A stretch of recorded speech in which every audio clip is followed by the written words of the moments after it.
Good afternoon, everyone, and welcome. This is a joint hearing of two subcommittees of the Committee on Oversight and Accountability. One is a subcommittee I chair, the Subcommittee on Cybersecurity, Information Technology, and Government Innovation.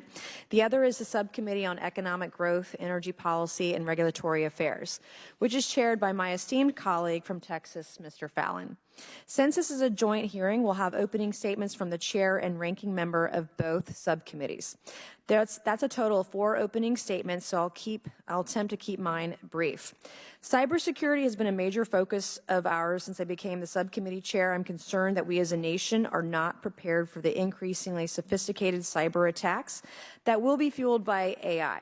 Businesses and government entities in my district and across the country have faced cyber attacks and been forced to pay huge sums of money in ransoms. The federal government itself still stores the sensitive data of tens of millions of Americans on half-century-old legacy systems running on COBOL of all languages, which I learned at the age of 21 over 20 years ago, a coding language decades older than myself and Chairman Fallon.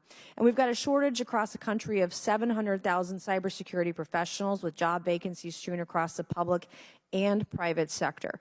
We need all hands on deck to fill the gap. That's why I've sponsored legislation eliminating unnecessary degree hurdles to federal cybersecurity jobs.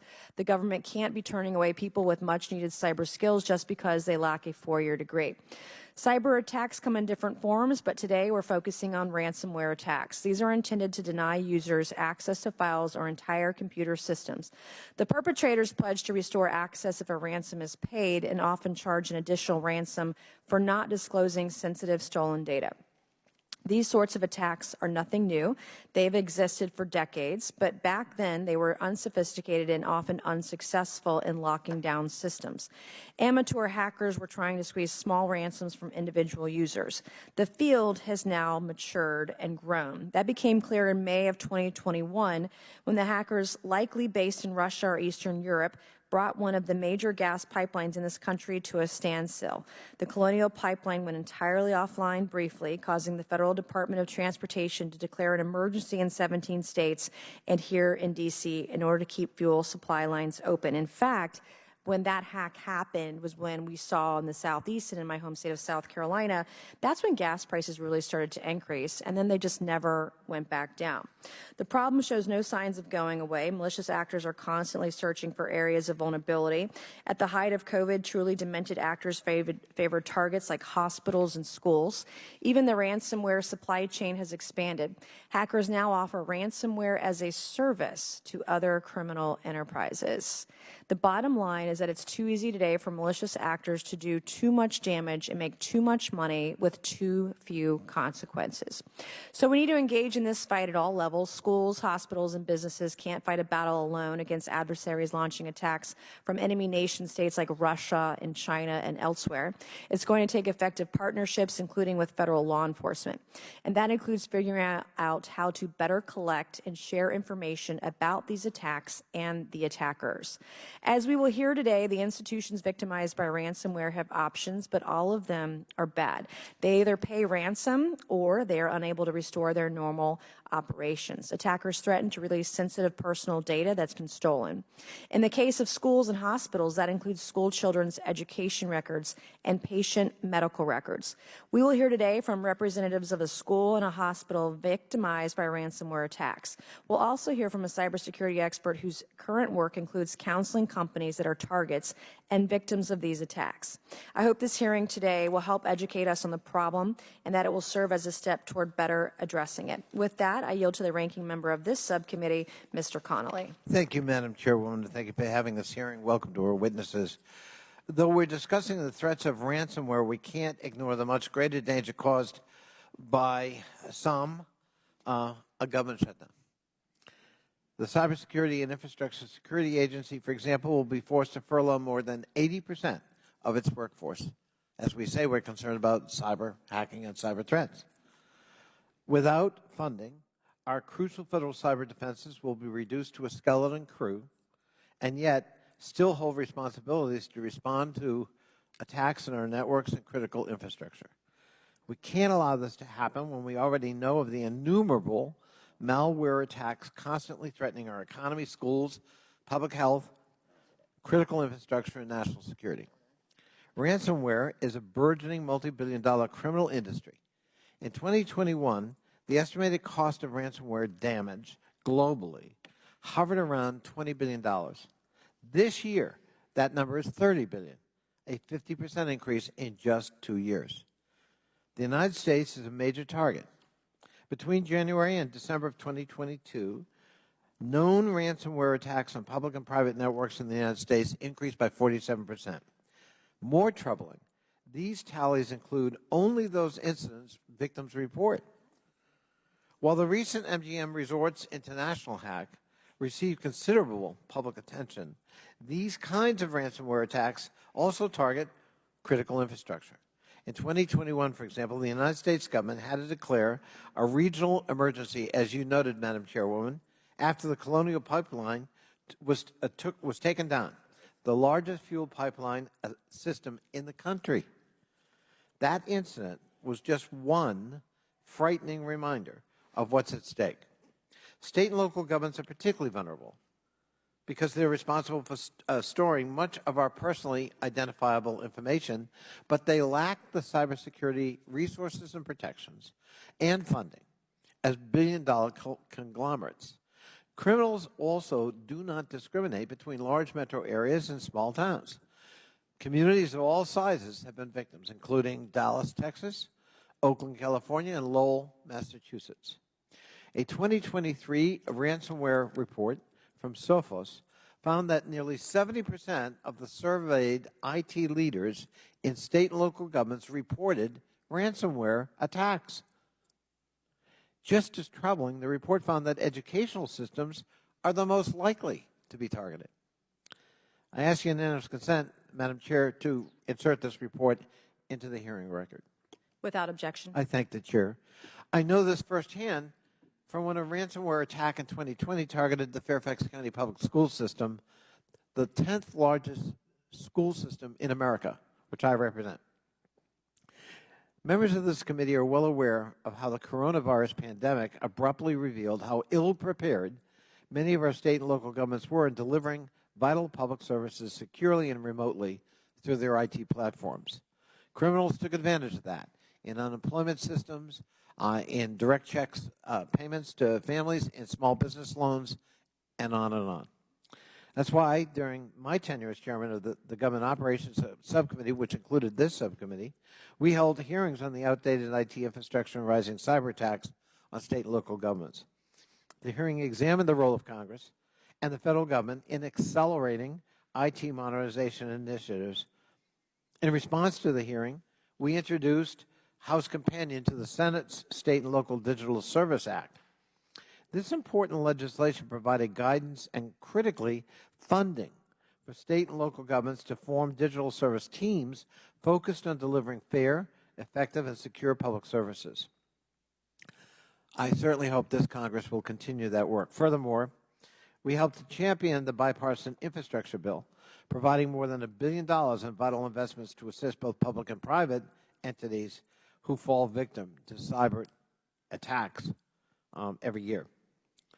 Earlier this year, the Biden-Harris administration also published its national cybersecurity strategy, which addresses these, among other issues, head-on by laying out an action plan to disrupt ransomware criminals. It lays out 4 key pillars to disrupt them by 1, leveraging international cooperation to disrupt this ecosystem, their ransomware ecosystem, that is, and isolate those countries that provide safe havens. 2, investigating ransomware crimes and using law enforcement and other authorities to disrupt it and them. And 3rd, bolstering critical infrastructure resilience to withstand such attacks. And 4th, addressing the abuse of virtual currency to launder ransom payments. The Department of Justice also continues to hold ransomware criminals accountable, and most recently, dismantling the CACBot, or QuackBot, network and seizing more than $8.6 million in cryptocurrency profits. That's great, but it's a modest start. While these are important first steps, much more has to be done, and I know we're going to hear that from our witnesses today. I look forward to hearing the testimony and working with you, Madam Chairwoman, and Mr. Fallon and others, and of course Ms. Brown, in trying to craft thoughtful solutions to deter and ultimately prevent ransomware attacks. And I thank you. I yield back.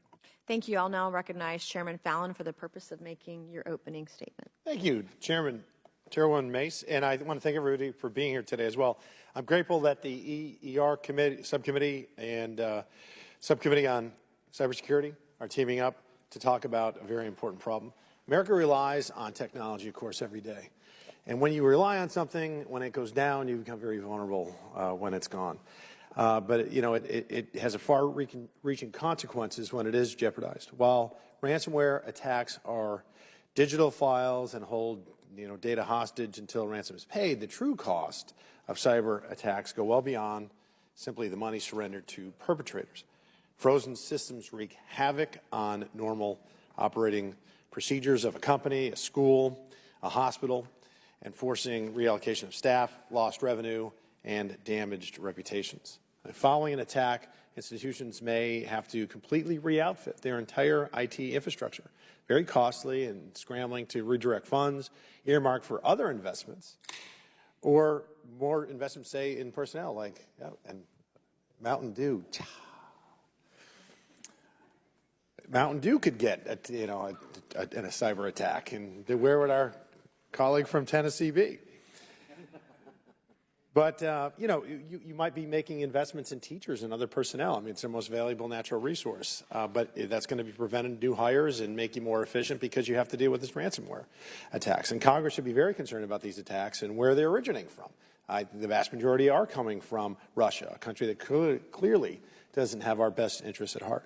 And when these sort of attacks target essential sectors, like the electric grid or the hospital system, what we saw with Colonial Pipeline or JBS a couple years ago, they endanger public health, safety, and quite frankly, put American lives at risk.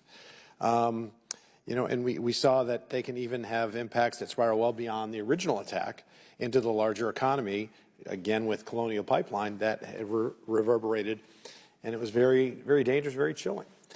As our world becomes more reliant on technology, unfortunately, the opportunities for bad actors to use that technology for their own monetary and political gain become more and more abundant. But no matter what the size of the attack, we must prevent hackers from being able to use ransomware to upend American institutions and risk our nation's prosperity and health and American lives. I'm grateful for our witnesses who are here today to share their stories and help us examine the ongoing threat of ransomware attacks. And during this hearing, I hope to explore the role of government in helping prevent further attacks and punishing those that would go after our critical infrastructures. Whether the government is providing resources for private organizations undergoing attacks or learning how to better protect our own systems, I look forward to discussing potential ways Congress can enable the Cybersecurity and Infrastructure Security Agency, or CISA, the FBI, and other federal agencies to better protect the American people and our data. Thank you, Madam Chair, and I yield back. Thank you. I would now like to recognize Congresswoman Brown for the purposes of an opening statement. Thank you, Madam Chair Mace, Mr. Chair Fallon, and Ranking Member Connolly, and thank you to the witnesses for joining us today. Our hearing today addresses an issue threatening Americans far too frequently: ransomware attacks. Criminals, both foreign and domestic, use ransomware to target everything and everyone: private businesses, state and local governments, hospitals, school districts, and critical infrastructure. We have seen these attacks disrupt access to primary health care and safety net services for our nation's most vulnerable. But before I go any further, we cannot sit at this hearing without addressing the terrible dangers we face with an impending Republican government shutdown. A government shutdown, much like a ransomware attack, would be dangerous, destructive, and disastrous. The Cybersecurity and Infrastructure Security Agency, the agency that leads federal cybersecurity efforts and serves as the national coordinator for critical infrastructure security and resilience, would have to furlough 80% of its employees as a result of the Republican shutdown. We are talking thousands of critical workers, people with families, and that's just one agency. The Department of Justice, the agency responsible for investigating and taking down criminal ransomware networks, would also be forced to furlough thousands of employees. With a shutdown, extreme Republican members would undercut organizations and state and local governments relying on federal funds to prevent the crippling ransomware attacks we are discussing in this very hearing.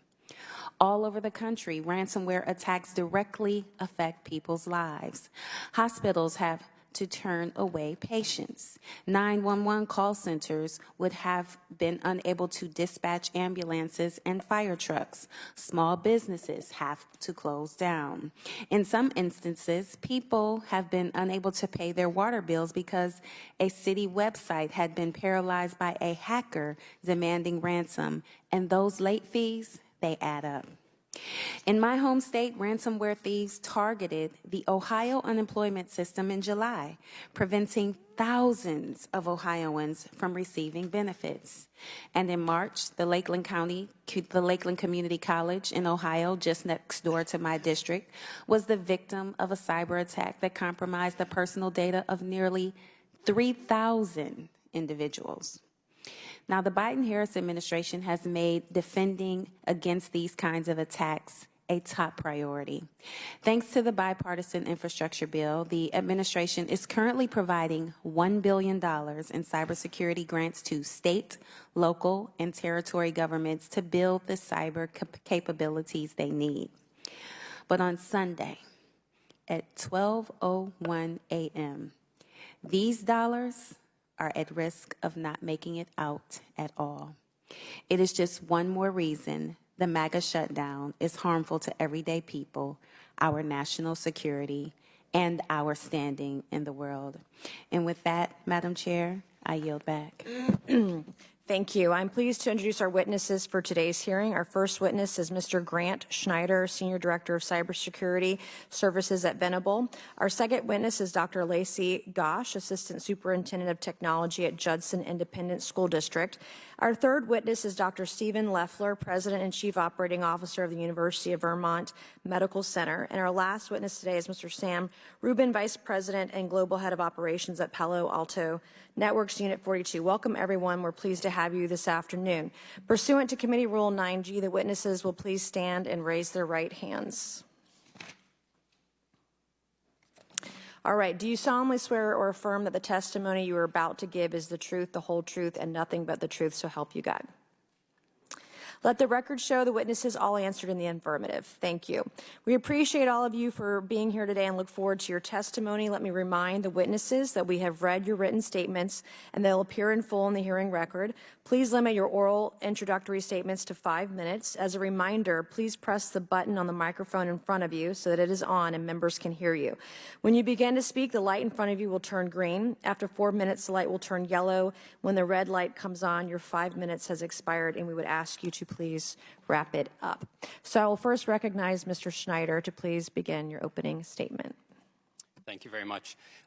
Chairwoman Mace, Chairman Fallon, Ranking Member Connolly, Ranking Member Bush, members of the committee and your staff, thank you for the privilege to appear before you today. I have spent my entire 30-year career focused on our nation's security.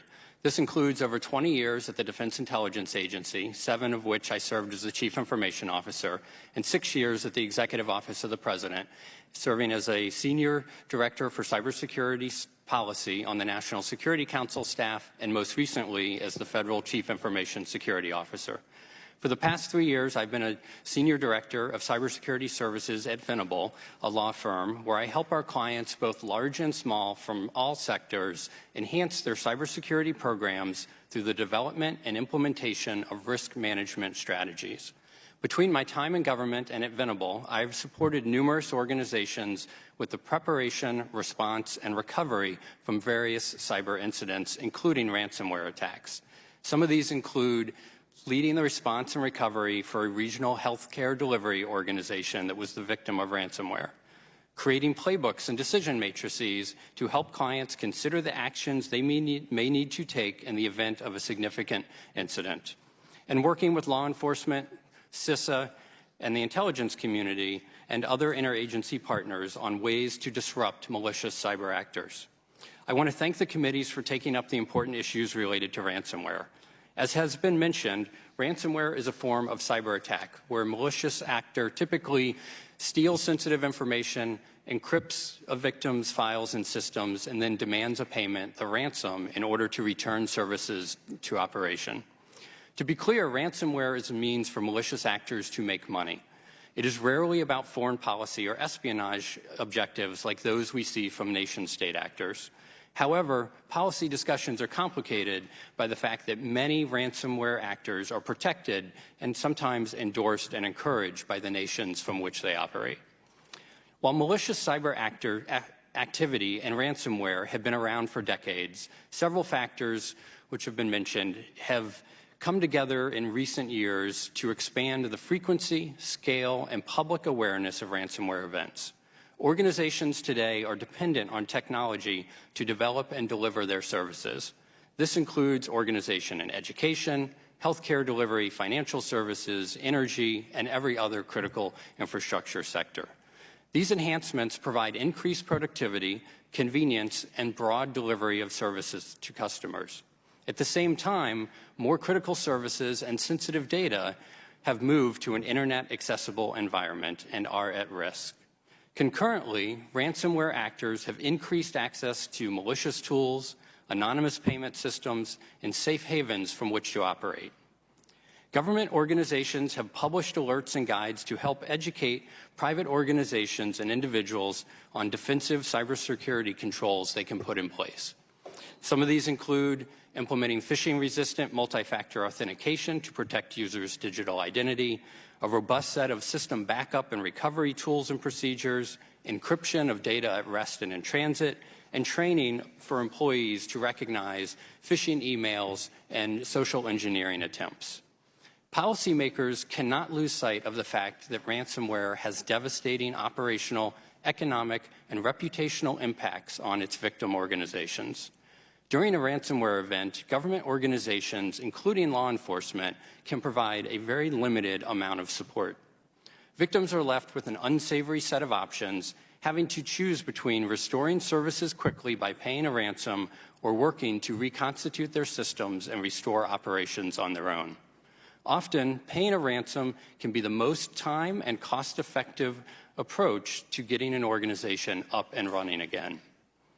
Given these dynamics for victims, ransomware remains a prevalent threat to large and small businesses, public sector entities, and critical infrastructure organizations. In short, it's bad. But there is hope. The United States and international partners have invested heavily in disrupting ransomware activities across the globe, including the takedown of the Hive ransomware group earlier this year. Cybersecurity experts have partnered with policy professionals to propose legal and policy updates that will empower law enforcement officials and other cyber defenders to pursue these malicious actors and build resilience across our digital ecosystem. We must continue to develop these ideas while working with companies and public sector entities to harden their networks and protect their data. Thank you again for the opportunity to speak with you today, and I look forward to your questions.